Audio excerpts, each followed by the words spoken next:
Hello, I'm Microsoft MVP Tom Morgan. I'm joined today by Mark Vale. So Mark has been the driving force behind a recent event we've just had in the Microsoft Teams space called Commsverse. Mark, so this was your idea. When did you first start thinking about it as a thing? Way back when? Way back when, last June, Okay. I think. I pretty much went to Commsverse Next, which is another conference in the US. You were there too.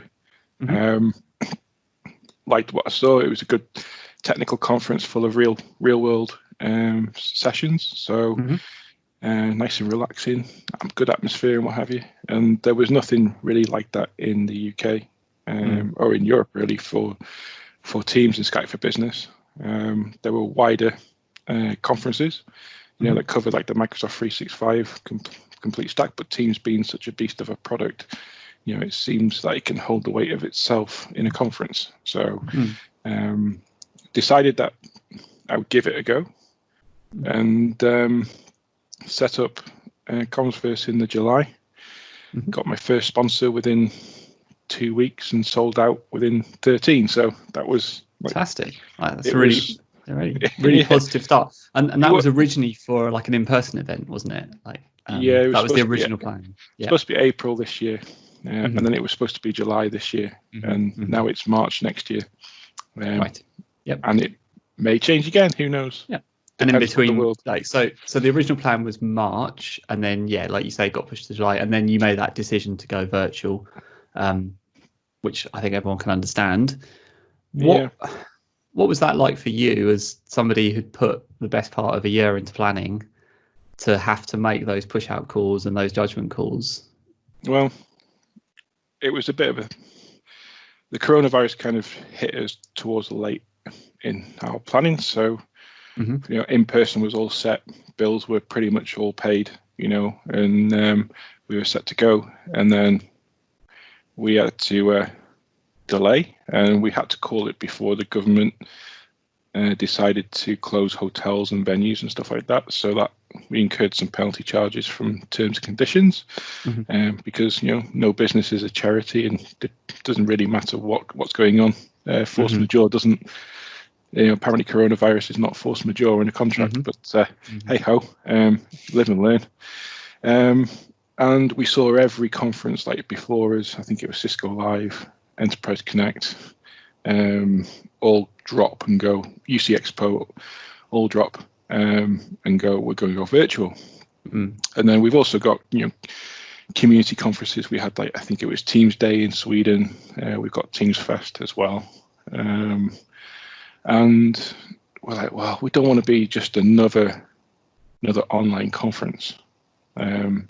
And we don't really want to push it to back end of the year because everybody seems to be rescheduling for September, October, November, and it'll just become great. It's another week. It's another conference, and you lose that buzz and the USP around the event. And then it was like, well, shall we go virtual? And it was like, well, I don't really want to initially, because people attend online conferences differently to in person. They don't they don't book time off in their calendar. They try and fit in certain sessions in between work, and if work gets in the way, the conference sort of takes a hit. So we're like, it's going to be a lot of effort, and we don't really know what it's going to be like, and it's just going to be nobody wants to sit there and watch a bunch of YouTube videos essentially on a web page. It doesn't feel like a conference. So we kind of decided in April that we would try and reschedule for in person in July, and then that was in end of February. But then end of April we decided that actually, do you know what, we can't do July. It's impossible.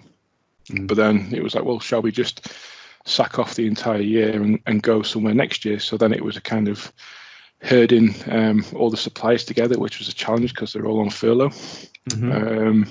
Saying, look, we're going to pull this event, we'll deal with the mess afterwards, but what's the latest we can rearrange to? And we kind of just agreed that loosely would be the end of March next year. But then we heard on the grapevine that EC was going to be end of March in person, So we're like, well, we don't want to clash with them. So we decided that the 8th and 9th of March next year would be where we'd go to. But then that left us in a conundrum because we had, all the sponsors had paid good money to be there. We had, I think, about 320 attendees who have paid money for a ticket to attend in person. We had, I think it was 60 speakers and, a bunch of content that was submitted in like November last year, eager to present. And it was like, well, if we push it that far ahead, all that content is going to be like obsolete by then. So we felt it was like a duty to do something online, and we went about it in a way that we would only do it online if we could bring something different to try and bring that in-person feel to an online event. So that's what we did. So we spun up an online event, website, everything in 2 months. So.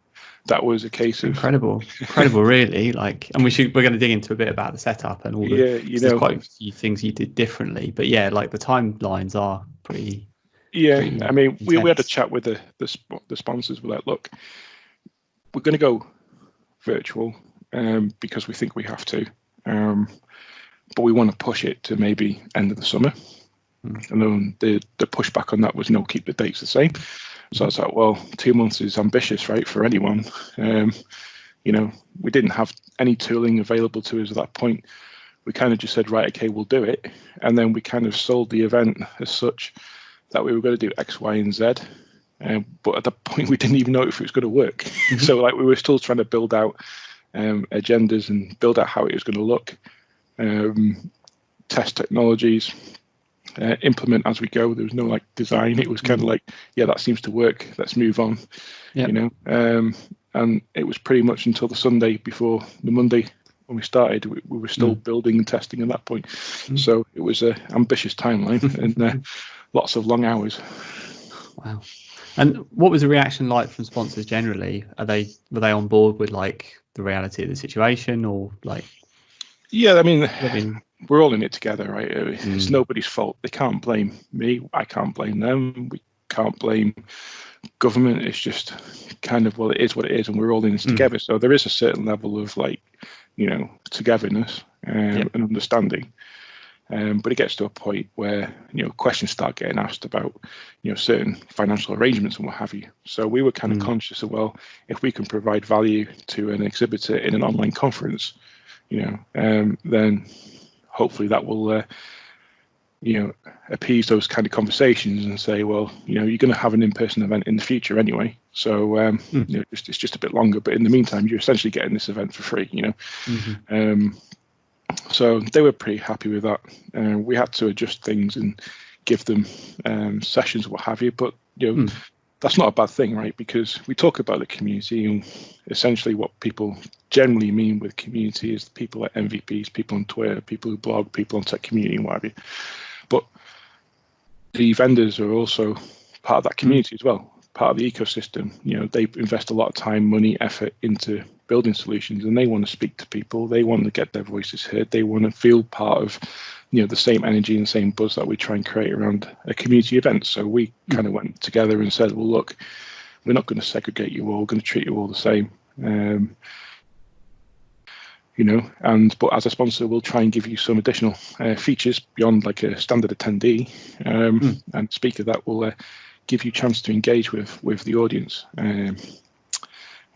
It's harder for exhibitors to engage in an online conference because if you think about in person, you get a ticket, you come to an event, and you're in a captive wall. You're in a room, you push together, and it naturally happens whether people jump out in front of you and drag you onto the stand or what have you. You've got the expo hall, you've got the networking events. It's much easier to concoct those relationships.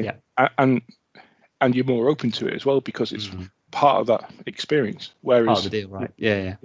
Whereas online conferences, you're sitting at home or cafe or on the road or wherever it may be, you can avoid that if and it doesn't take, it's not too hard to avoid. So trying to get people to come and talk to exhibitors, that was a challenge. So interesting.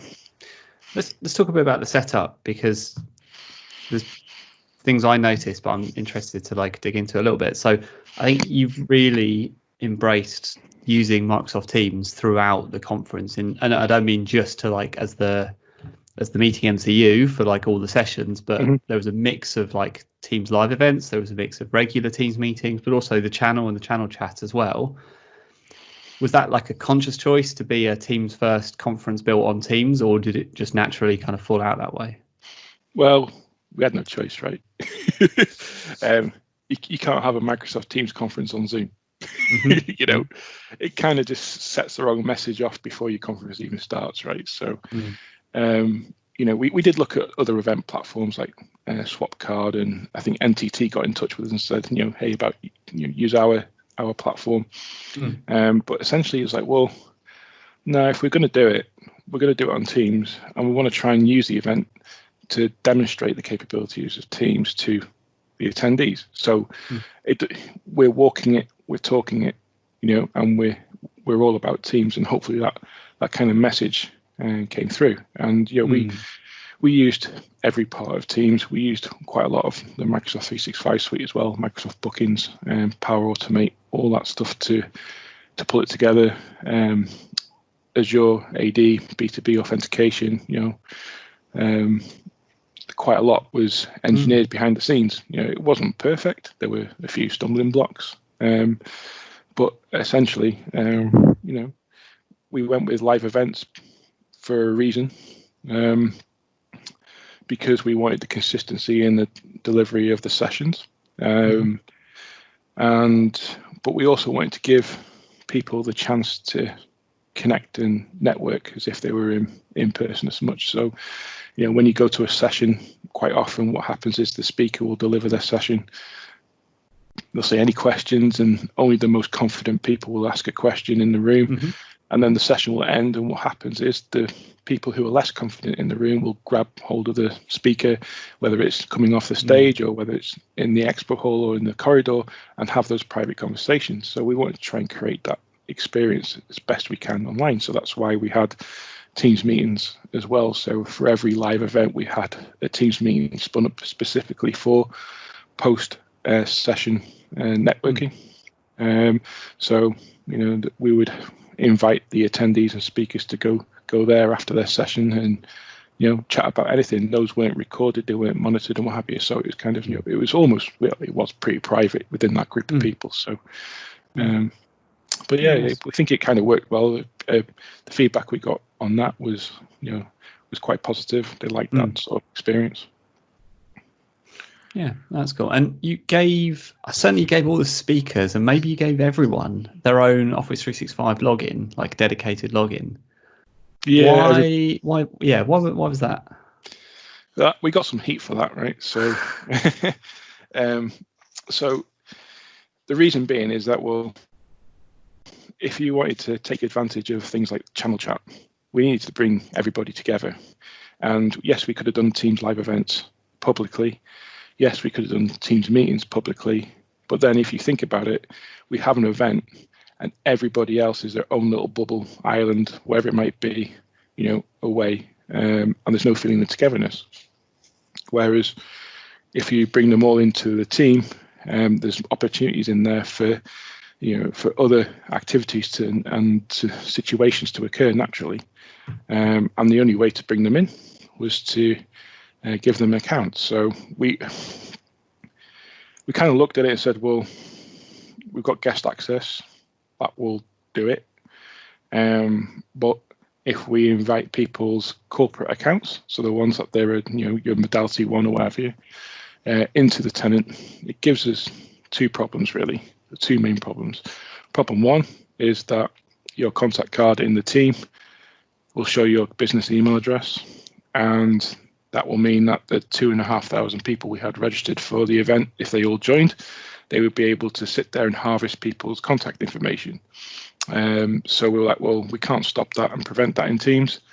So the only way to do that would be to give them like a pseudo identity, an identity that we control that basically goes nowhere. It's just a black hole.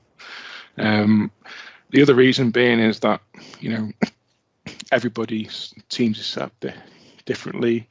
there'll be single sign-on issues, there'll be federation issues or conditional access, all those types of problems that we couldn't account for. So we decided to go with our own identity because it gave us that level of consistency that we believed we could make sure that everybody's got the appropriate access. And even with bringing in the corporate identity, you'll notice on top of the Teams client, you'll have like your tenant name and a drop down list to all the tenants you're guests with. That footprint for the event would stay on your Teams account forever and a day, unless you got a tenant admin to remove it. So that's the reason why we gave everybody an account. We had two tenants, so we had like an auth tenant, which was the Reg for Me one, which all speakers and attendees got, and we had our own conference tenant. So the exhibitor staff, they were licensed for Microsoft 365 Business, because that gave them the ability to have stream so they could do their own Teams meetings and also record them. So we needed the stream license for that, and also access to Microsoft Booking. So they had a booking calendar so that people could book one-to-one Teams meetings with them using their availability in the calendar, for instance. So we licensed about 170 people, which was not cheap. That's an annual commit, like you're paying that for the rest of the year now? Oh no, it was a month-to-month commit, so we didn't bought it for a month. If it was an annual committal, it would be something like £25,000. Right. Yeah. And it was like, well, we only need it for like 3 days, so a month committal was enough. It still cost a fortune, or a small fortune really. So everybody all the speakers, all the producers, all the attendees were brought in under guest access. And we were kind of challenged a bit. Well, people say, well, in your Azure B2B authentication, you can only have 5 guests to 1 license, and it's like, well, actually, the license SKU is free because it's only authentication. We're not using, as long as we stayed away from things like conditional access or any licensable feature, we could bring an unlimited amount of, well, I say unlimited amount of guests into our tenant, like up to like 500,000 or whatever it is on the basics. So we used that to our advantage. We did have to create some connections between our WordPress site and Azure AD. So we did that with Power Automate and HTTP endpoints. So just a post request from every time somebody signed up to the website, it would send a post request over to the Power Automate flow.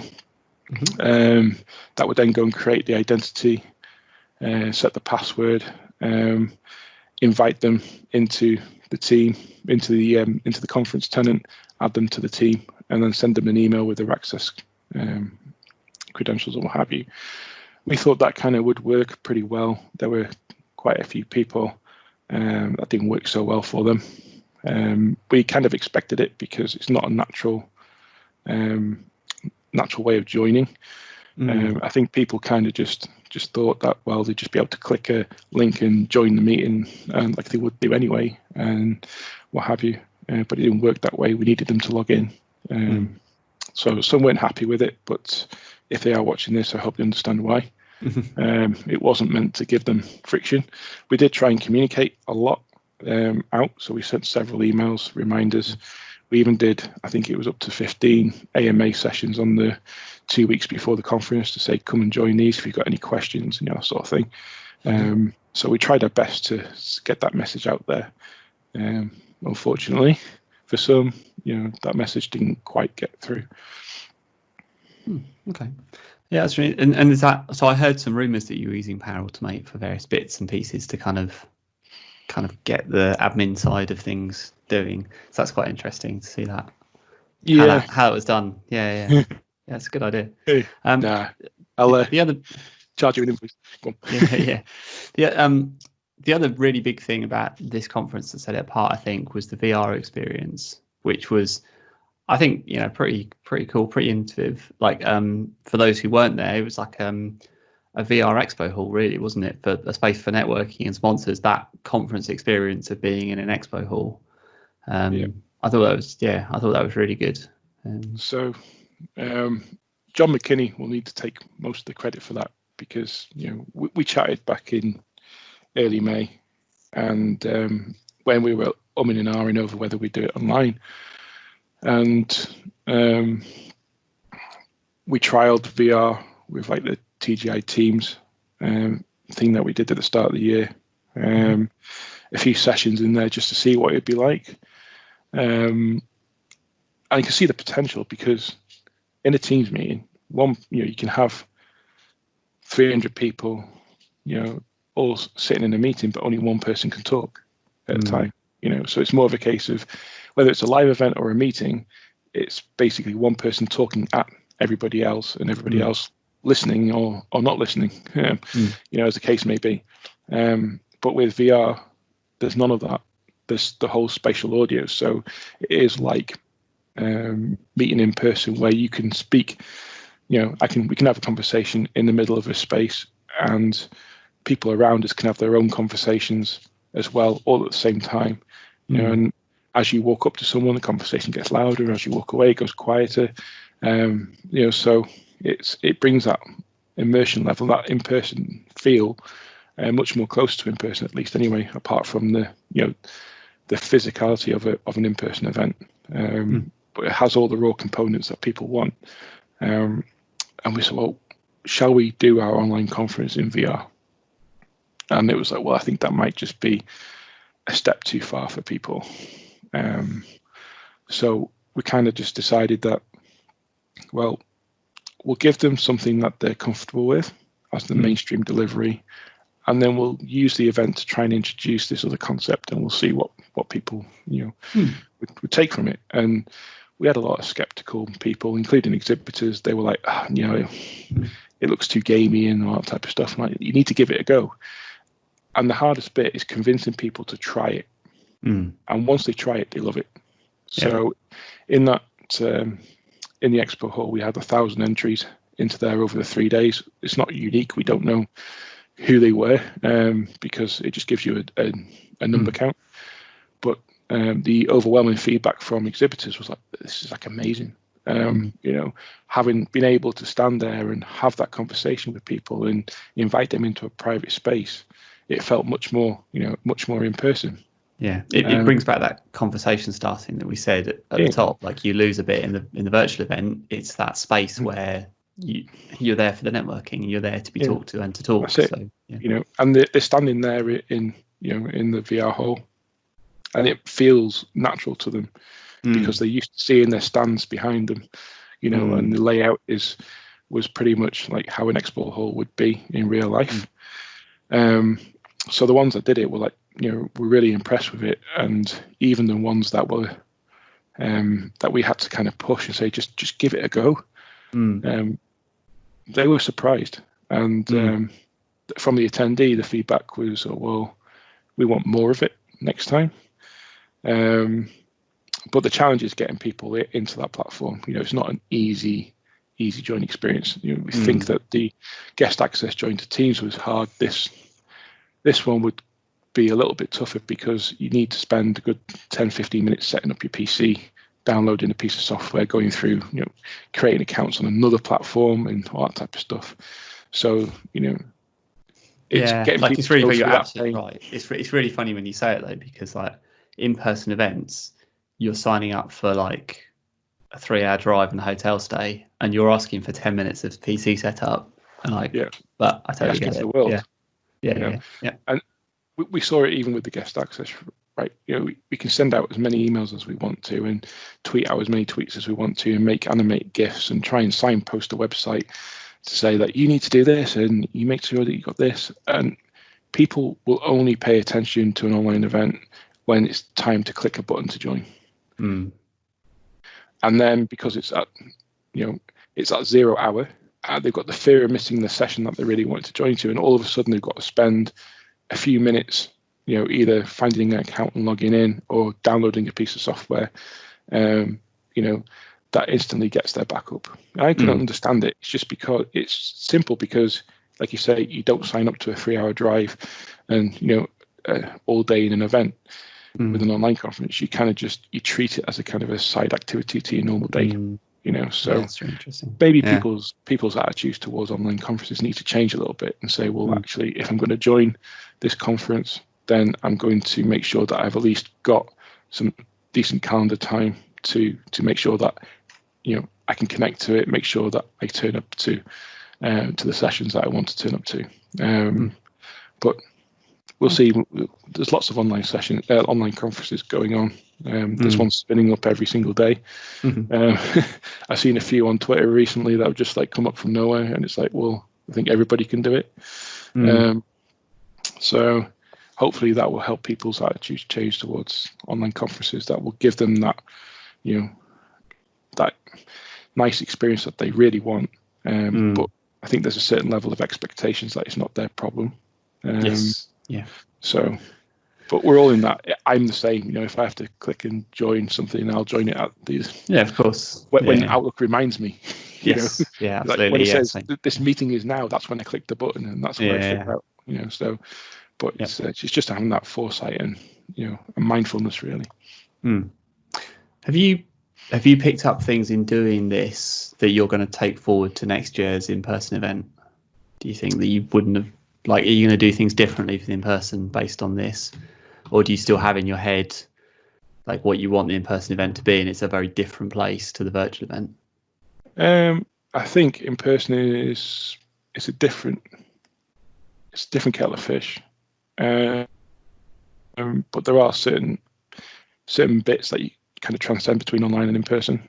So one of the things that we looked at for online was, well, what's going to create enough energy that people are going to want to turn up to this event? And people will turn up to an online conference for pretty much one thing, and that's content.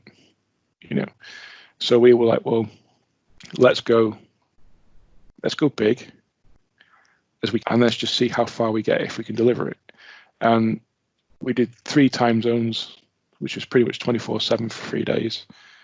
And we had pretty much the biggest agenda I think any conference has ever seen, with like 230 odd sessions going on in total. That's Microsoft conference size, it's huge. Yeah. And there's only 4 of us. Yeah. As organisers and what have you. And then, slowly, the magnitude of it kind of dawned on us, and I said, "Hey, we're going to need some help here." But going off a little bit on a tangent there, but our agenda was split out, so it's 45-minute sessions, and it happened every hour. And one of the sort of constructive comments from exhibitors was like, "Well, there wasn't much time there for getting people into the forums and having a look around the team, because." They're going from one session to another, and that's where it's all happening. And we kind of looked at it and thought, well, we weren't expecting that. We put on this huge agenda, and what we were doing is we were hoping and counting on people just cherry picking maybe 3 sessions a day that they want to go and see, and give them as much choice as possible. And maybe they won't be on back-to-back sessions, and maybe they'll spend a bit of time between sessions in the team and what have you. That didn't transpire. People going back-to-back sessions, which is credit to the strength of the content for everybody who spoke. But that gave us some insight to how we should run in person. So we've just done the skeleton agenda for in person again. And we've increased the amount of time, in breaks and lunch hours and what have you. So we have an hour and 45 minutes or an hour and a half for lunch, and 45 minutes for a morning afternoon break, just to allow people to have a proper rest and that chance to network, rather than being, right quick, you've got 15 minutes to grab a cup of coffee and then you're straight back into another event, or you've got an hour to get your food and there's 500 people in the event. You're going to be queuing for 40 minutes or whatever it might be to get your food, and then shoving it down your throat and then go straight back into session. So we kind of looked at that and said, right, well, we still need enough content to make it worthwhile, but it's not all about content. So that gave us a few pointers around there. In terms of doing it online, the other thing that we were going to do in person was we were going to record the sessions in April. So we were going to pick them straight off the speaker mic and the HDMI cable going to projector, and just record them to a PC, and then use those recordings, in the like on the website after the event. But we're actually in the planning of whether we shall do a hybrid event. So we'll have the in-person content, and we might ask speakers to pre-record their session.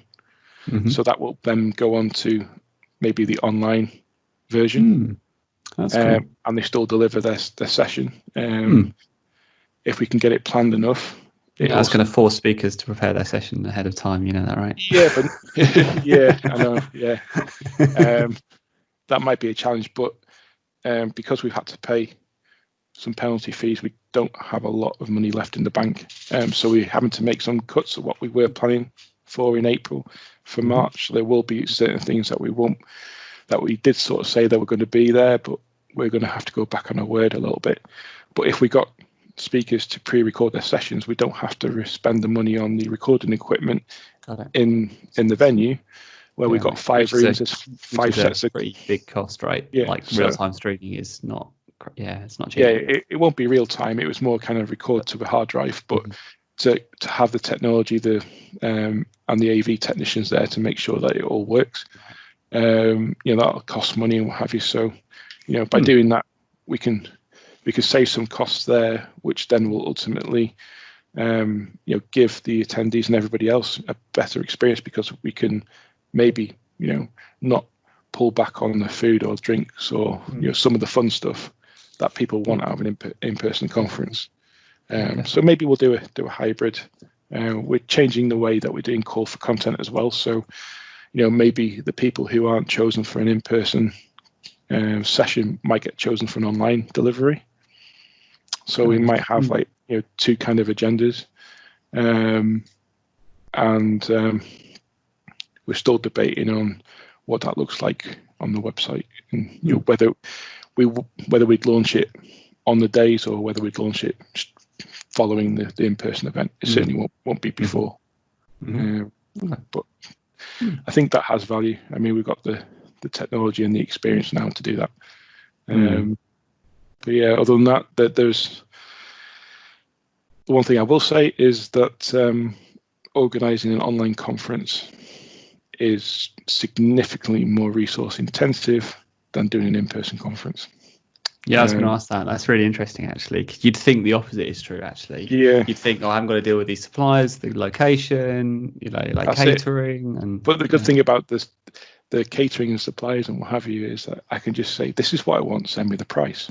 And then we'll haggle on the price for a bit, and then we'll get to an understanding of what I can afford and what they're prepared to give me. And they'll say, right, okay, that's what I want. Sign here, pay your money, and then it's their responsibility to make it there on the day. Whereas online, there's none of that. It's all on you, to build it from scratch. And there's lots of elements there. You can't just expect speakers to turn up to a room, whether that's virtual or physical, and just get on with it. You're going to have someone there to meet them, which is why we had a producer in every session to make sure that the speakers had to concentrate on one thing, and that was to speak and nothing else. So hopefully that went down well. But then there's when dealing with problems as well. If you've got a problem in person, you can deal with it face to face there and then. Whatever it may be, somebody's lost their badge or something like that, or can't find their registration. It's really easy to solve. Whereas, online, you've got more people coming than what you would have for in person anyway, and you've got that support isn't as personal, and it takes longer to resolve. But there's lots of moving parts with online. You kind of have to be all the suppliers in one, and conference organizer as well. It's challenged by scale. We couldn't support any more than about 400 people 400 attendees in Mercedes-Benz World, because that's like the venue limit. Their biggest room for sessions is like 350 seats. So if we wanted to do a keynote, that was kind of our top number of attendees to get them all in a room. Whereas online, anybody can register and what have you. And we went from a 350, 400 person event to a 2,500 registered event. And it was like, well, we knew that they weren't all going to turn up. We were planning on like 50% sort of dropout, and that's just the way the cookie crumbles with free events, whether that's in person or online. I think probably online's worse because it's easy to ignore a calendar invite to remind you, rather than making that conscious decision when you wake up in the morning, look out the window, go, I can't be bothered driving to wherever. It's free. Which brings us probably on to another point. There's a certain expectation that online events should be free for people to join.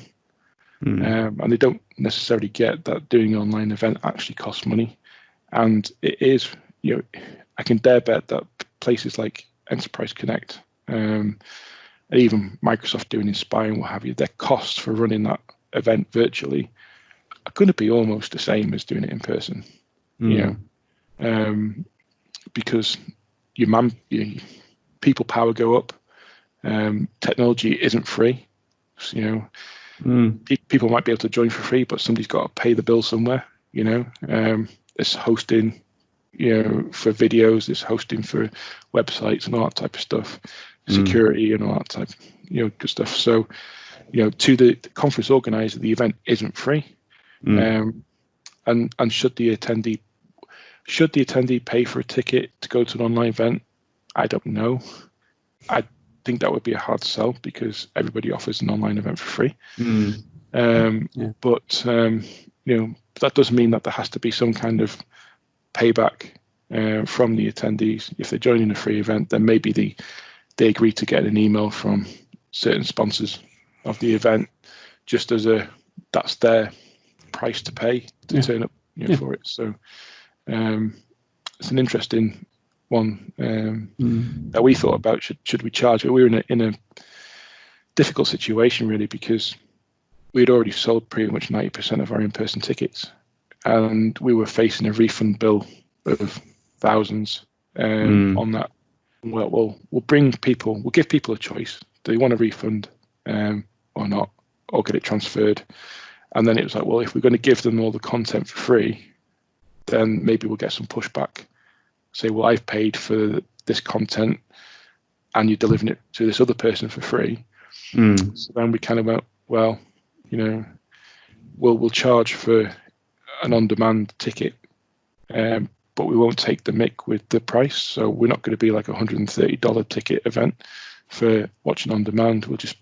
All we want to do is cover the costs of what we spent. So, well, what's the nominal fee? The in-person people have spent £35 to £49 on the ticket to go to in-person. Therefore, our on-demand content should cost a little bit less. So we went with a £25 fee to watch the online demand content, which is working out all right for us actually. But it also meant that because all our sponsors didn't pretty much pay for the event, we spent money on licenses, technology. I think all in all, the event cost us about 10 grand. In terms of everything from advertising, because we went with 3 time zones. We're like, well, we don't have a APAC following because we're a UK event, but we've got an APAC time zone. We've got people from Australia and Malaysia speaking. So let's try and bring some of the local attendees, to the event as well. So we had like Google ads running and what have you. So it wasn't all just about licensing and stuff like that. So, and charging on demand gives us a chance to earn that back, because we kind of borrowed that out of the in-person money that we've got set aside for balance payments. And the hope is that we're doing that back by February at least, so that we can pay the bill for in-person. So all in all, for us, we think it worked out well doing an online conference from a brand and name awareness perspective. And also, it's good to get that first event out of the way, because up until that point, you're talking about it, but you haven't walked it. You haven't the trousers, have you? So Now we kind of worn the trousers a little bit. Like, definitely you're going to be ready for next March now. Like, there's not much the world can throw at you, I don't think, now. So. Well, what can it throw back at me? Oh, sorry, but you can't do it in March, and it's going to have to be another date. At some point, I think we've got to go and do it, and as soon as we're able to, we will. And whether that still means face masks and hand sanitizer, maybe that's the default going forward. But it gives an opportunity to give you all branded face masks, right? There you go. There's always an opportunity, right?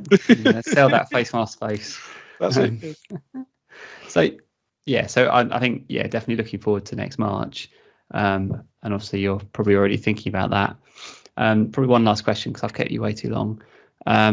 Would you do an online event again? Would you run one again? Yes, not to this scale though. I would do it slightly differently.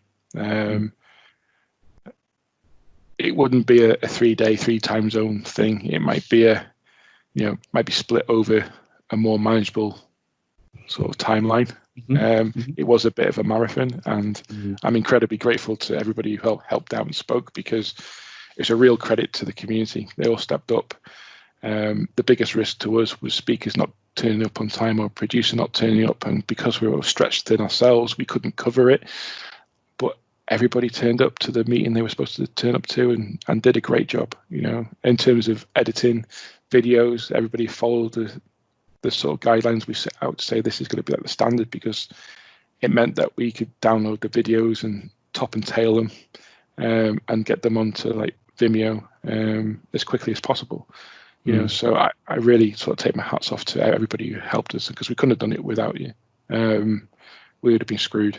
I know Commsverse has gone huge for, is it October? I think so, yeah. I think it's October, isn't it?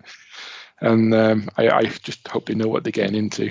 They might be calling you for advice. It was a real hard effort. We got a lot of things right. We got a few things wrong, so 3 things to improve on. But for a first event, we think we did all right at that scale as well. But yeah, I mean, we would do an online one again if we had to. We'd always prefer in person. And maybe the hybrid model is something that we'll look at more seriously. Because what we don't want to do is have an in-person conference, say in March, and then an online conference in October, September, because there's other community events out there as well, and we don't want to kind of step on people's toes and take away their wow factor. Everybody needs their own space in their calendar to bring their own thing. And, speakers only get so much time off work to go and speak at events. And, there's only a finite number of team speakers in the world. So you can dare bet that the people who are speaking at my event will be speaking at other events as well, and on the same topic, because they generally, you don't go and do unique topics for every conference. You kind of speak the same one to reach different types of, different attendees, a bigger audience, and what have you. But maybe we'll just do the hybrid one, like I say. I think that has more of a value. It also gives us a year to plan for stuff, rather than straight out of one event straight into another one, because we've got a day job and this doesn't pay me my salary. My real job does. So for the last 2.5 months, it's been work at 9 o'clock in the morning till 5:30, 6. Then it's like bath the kids, put them to bed, throw down some dinner about 8 o'clock, and then it's like straight back on the computer till 1, 2 in the morning, 7 days a week, pretty much. And it took it out of me to do the event. So having that gap, I need personally. Unless of course it becomes my only job, but it can't, because it would lose the energy and what it's about. We don't want to turn it into a corporate machine. It becomes a process and that's it. Because then it all becomes, people want more pound of flesh out of you, the more deliverables, and you're going to have to get like thousands of people, and you lose that buzz, that energy that people bring. People come to a community conference because they feel part of it, not if you go to somewhere like, I don't know, UC Expo, for instance. I think they approached Randy and said, do you want to speak at our event? He was like, oh yeah, great. Yes, you can have the main stage for X amount of thousands of pounds. He's like, what? I have to pay to speak. It's like, yeah, we don't want to be that type of event, where it's all very sterile and sort of business focused with KPIs and that type of stuff. We want to keep it sort of less formal, more natural. It just becomes a group of like-minded people all getting together and hanging out, sharing stories, having a great time in a safe and secure environment, whether that's in person or online. So hopefully we'll maintain that and build on that. Fantastic. Well, best of luck for planning for next March, and thanks very much for talking with us. For it turned out longer than I thought it was going to. It was really, really interesting. So yeah, thanks very much for your time. No worries, mate. Anytime. Take care.